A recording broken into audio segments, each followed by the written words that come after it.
Halo guys, Wilujeng Sumping balik lagi di channel Oranimu TV. Video kali ini adalah lanjutan dari cerita sebelumnya yang berjudul Unlimited Postman. Oke guys, sebelum lanjut ke videonya, Mimin harap sekalian semua sudah pencet tombol subscribe. Dan kalau suka dengan video ini jangan lupa like juga ya. Oke deh, nggak usah berlama-lama lagi, kita langsung aja ke alur ceritanya.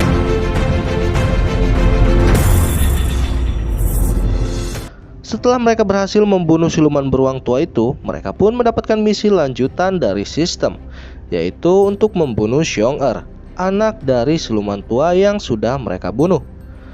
Di sini mereka pun sempat berdebat untuk pergi dari tempat itu, karena membunuh Xiong-Er bukanlah perkara mudah. Tapi di sini mereka pun tidak ada pilihan lain, karena dalam misi tersebut adalah tugas terakhir yang harus mereka kerjakan untuk bisa kembali ke dunia nyata. Pada akhirnya Zhao pun menyusun taktik untuk membunuh Xiong-Er. Ia pun berkata kepada kedua temannya, "Tenang saja, aku punya rencana bagus. Kalian tinggal ikuti saja perintahku." Mereka pun mulai menjalankan rencana dari Zhao. Terlihat mereka pun mulai membereskan tempat itu seperti semula. Dan setelah itu Zhao pun mengikat kedua temannya untuk berpura-pura menjadi umpan untuk Xiong-Er. Kemudian Zhao sendiri pun berpura-pura tergeletak di lantai seperti orang yang sudah mati. Lalu tak lama mereka pun mendengar ada suara yang datang. Sosok itu pun terdengar membuka pintu rumah tersebut. Zhao yang mendengarnya pun mulai memperhatikan sosok tersebut secara diam-diam. Ternyata sosok yang datang adalah seorang pria botak yang bertubuh tegap.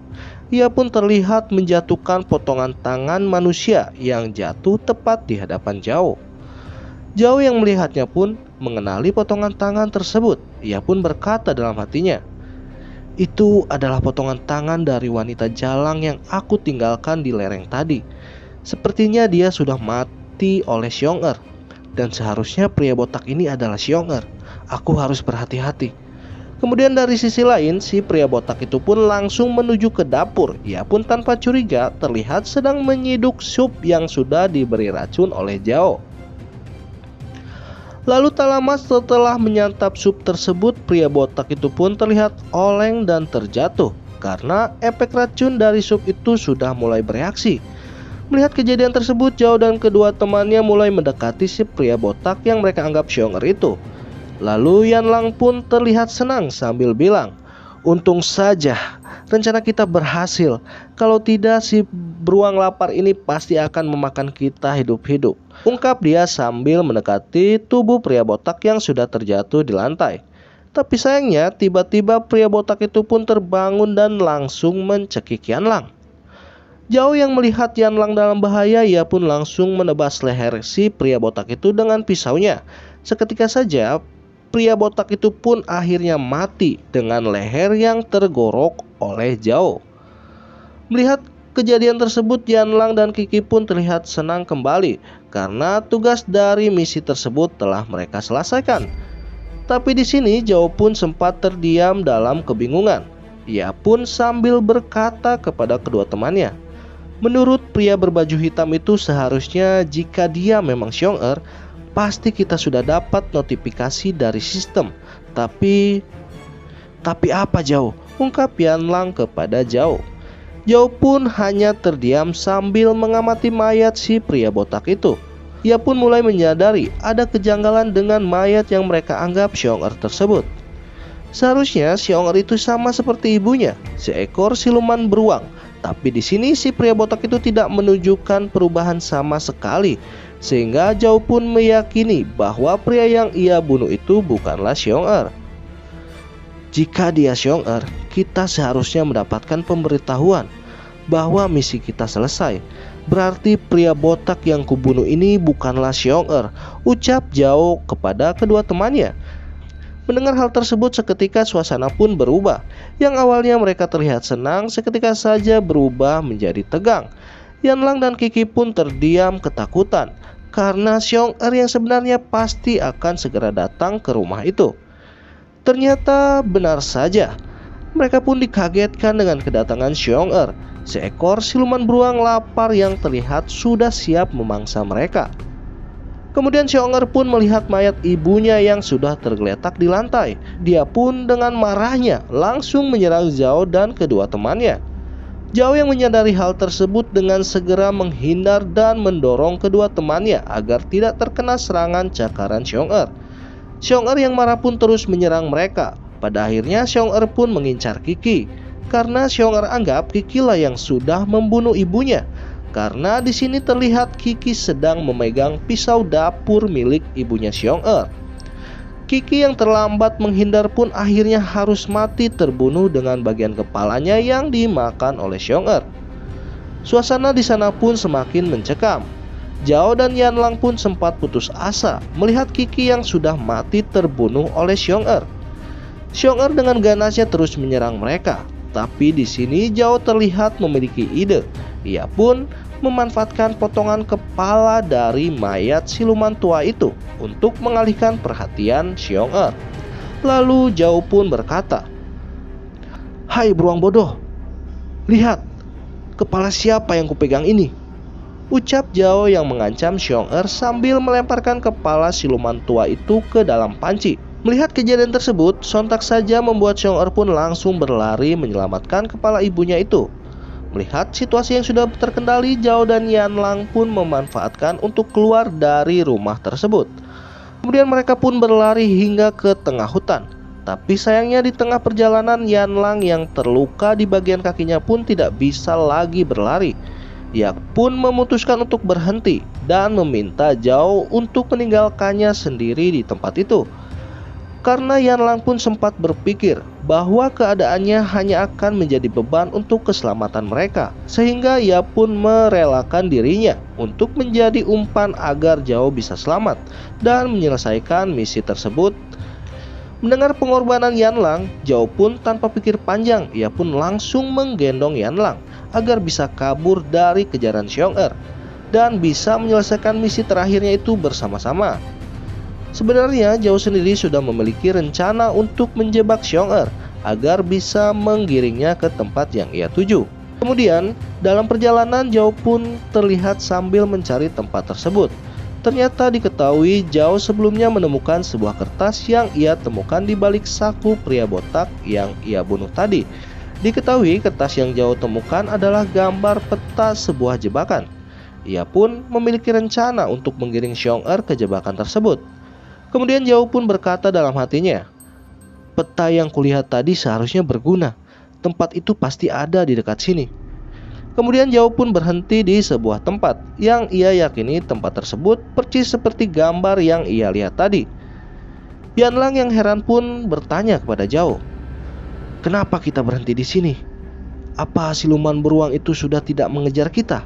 Aku tidak mendengar pergerakannya, tapi bau itu sepertinya dia ada di dekat kita," ucap Zhao sambil melihat sekitar. Ternyata penciuman Zhao pun tidak meleset. Mereka pun dikagetkan dengan kedatangan Xiong-er yang secara tiba-tiba ada di hadapan mereka. Lalu dengan cepatnya Xiong-er menyerang mereka dengan penuh kemarahan.